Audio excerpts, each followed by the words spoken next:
Aláròyé máa wí o.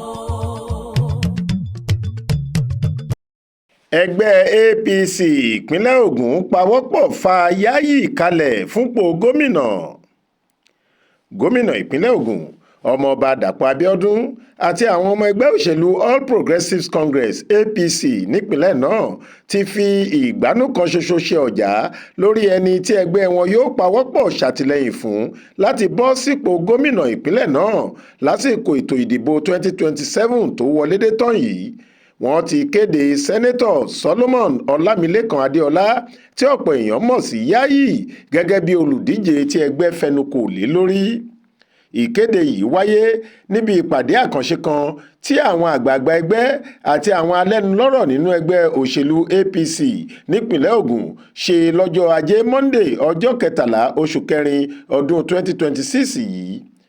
Lára àwọn èèyàn tó péjú pésẹ̀ sípàdé àkànṣe náà èyí tó wáyé ní olú ilé ẹgbẹ́ APC lábẹ́òkúta ní gómìnà ìpínlẹ̀ Ògùn ọmọọba Dàpọ̀ Abíọ́dún, gómìnà àná àti tìjẹta nípìnlẹ̀ Ògùn Ìbíkúnlé Amósùn àti ọ̀túnba Gbénga Daniel.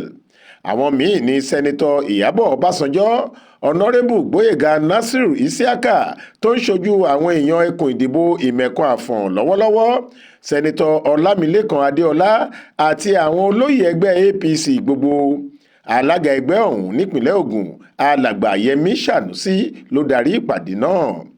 Aláròyé fìdí rẹ̀ múlẹ̀ pé lẹ́yìn táwọn àgbààgbà wọ̀nyí ti foríkorí tí wọ́n sì ti wo ṣàkun ètò òṣèlú ìpínlẹ̀ Ògùn, gómìnà ìpínlẹ̀ Ògùn Dàpọ̀ Abíọ́dún ló kéde ibi tí wọ́n fẹnu ọ̀rọ̀ jóná sí láàrin ara wọn pé àwọn ti gbà láti pọnmi sínú ìkòkò kan náà, àwọn sì ti gbà láti ṣiṣẹ́ ní ìṣọ̀kan fún ìlọsíwájú ẹgbẹ́ dípò kóńkó jábélé kí kálukú máa ṣe tiẹ̀. Nítorí èyí, Ọlámilékan Adéọlá làwọn yóò pawọ́pọ̀ ṣàtìlẹ́yìn fún láti dé ipò gómìnà lẹ́yìn tí òun. Níṣe ni ìkéde yìí mú káwọn èèyàn rẹpẹtẹ, àwọn ọmọ ẹgbẹ́ àtàwọn oníròyìn tí wọ́n péjọ sí ìsàlẹ̀ níwájú ilé àti àyíká ilé ẹgbẹ́ náà fò fún ayọ̀ tí ariwo Yayi níjọ́, Yayi níjàre sì gba ìgboro kan.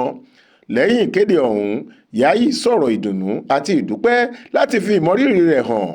Ó dúpẹ́ gidigidi lọ́wọ́ àwọn àgbààgbà ẹgbẹ́ àti gbogbo ọmọ ẹgbẹ́ pátá fún àtìlẹ́yìn àti àfọkàntán tí wọ́n ní nínú òun tí wọ́n fi fa òun kalẹ̀. Ó sì ṣèlérí pé òun kò ní í já wọn kulẹ̀. Ó lóun yóò sapá láti ṣe eré kọjá ohun tí wọ́n retí láti ọ̀dọ̀ òun. Ó ní, mo gbàgbọ́ nínú ìṣọ̀kan àti ìfẹ́. Mo gbàgbọ́ nínú kí ìpínlẹ̀ Ògùn wà níṣọ̀kan, kí agbègbè ìwọ̀ oòrùn ìpínlẹ̀ Ògùn, ìyẹn agbègbè Yewa sì wà níṣọ̀kan. Mo mọ èròǹgbà àti àfojúsùn tí ìpínlẹ̀ Ògùn ní. Mo sì mọ bí ìpínlẹ̀ wa ṣe pàtàkì tó sí ìjọba àpapọ̀.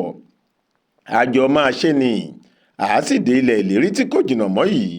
Ẹ ṣeun mi o, mo dúpẹ́ gidigidi o, gẹ́gẹ́ bó ṣe wí. Faith Adébọ́lá ló ṣàkójọ ìròyìn yìí tó sì kà á sétí ìgbọ́ yín fún Aláròyé.